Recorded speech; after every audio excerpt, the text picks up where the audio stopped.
பாஜக தலைவருடைய மீனவர்கள் கடியப்பட்டினம் ஈரான் வாரின் சம்பந்தம் ஈரான் போர்க்காலத்திலே மிகவும் கஷ்டப்பட்டு விட்டார்கள். அவர்களை மீட்டெடுக்க வேண்டும் என்று ஒரு குழு அமைத்தும் நமது புலிக்கரை பாதரும் ராஜாமோகன பாதருடைய தலைமையில் ஒரு குழு அமைத்து அந்த குழுவினுடைய தலைவராக சேகர் மன்னன் அவர்கள் நேரடியாக டெல்லிக்கு சென்று டெல்லியிலே இருக்கக்கூடிய அமைச்சரையும் சந்தித்து அதற்கு மேலாக டெல்லியிலே பாராளுமன்றம் கடைசி நாள் என்றிருந்த பொழுதிலும் நமக்காக குரல் கொடுக்க வேண்டும் என்ற எண்ணத்திலே அனைத்து இந்திய அண்ணா திராவிட முன்னேற்ற கழகத்தினுடைய கொள்கை பரப்பு செயலாளர் பாராளுமன்ற குழு தலைவர் டாக்டர் தம்பிதுரை அவர்கள் குரல் எழுப்பினார்கள்.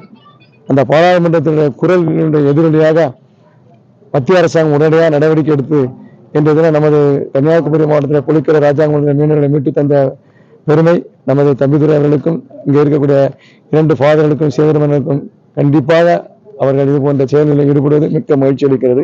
எனவே நாம் மீனவர்களை காப்பதற்காக அனைத்து இந்திய அண்ணா திராவிட முன்னேற்ற கழகம் இதேபோல் கொரோனாவில் இது போன்று தத்தெடுத்தார்கள்.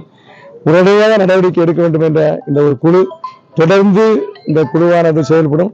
மீனவருடைய நலன் பாதுகாப்புக்காக நமது சேகர்மனுடைய தலைமையில் நடக்கக்கூடிய குழு நீரோடியிலிருந்து ஆரோக்கியப்பட மக்களை பாதுகாக்கக்கூடிய குழுவாக அமையும் என்று சொல்லி அவர்கள் எல்லா வல்ல இறைவன் அவர் இன்றைய தினம் ஈஸ்டர் உயிர் நீத்த நாளிலே அவர் நம்முடைய மண்ணிலிருந்து கால்வை வைத்து விட்டார்கள்.